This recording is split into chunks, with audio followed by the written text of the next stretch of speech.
Small groups of protesters have gathered outside the Houses of Parliament. Civil society groups and some from the economic freedom fighters are demonstrating ahead of the budget speech. The EFF is one of those opposed to the International Monetary Fund and World Bank loans to bail out the country's economy. Party spokesperson Sinawa Tambo says the party is not expecting anything new from Godongwana. SABC News reporter Mariska Botha is tracking those protests. Let's check in on her. Good afternoon, Mariska. What's the latest on your end? Good afternoon to you. Well, I think we can officially say that protest season is back in the mother city. And there's big numbers of people that came out today. We have the South African Federation of Trade Unions out here.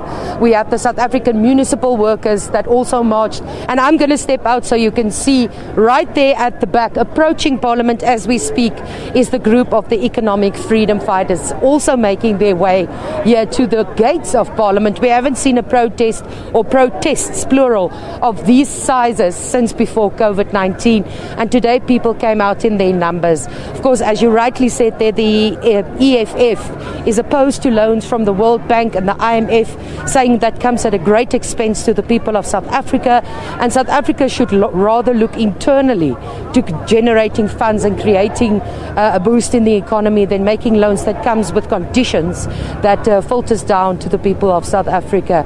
Now, behind the camera, you can see right at the gates of Parliament is a stage set up for the EFF, where we expect some of the leadership to speak.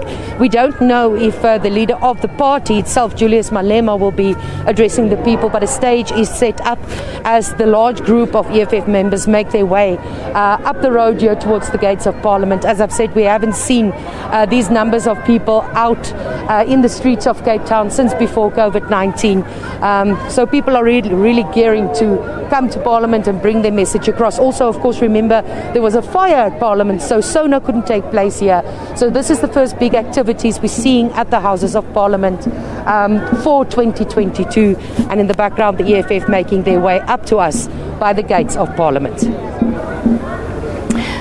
Well, thank you there to Mariska Botha, who is tracking that particular protest.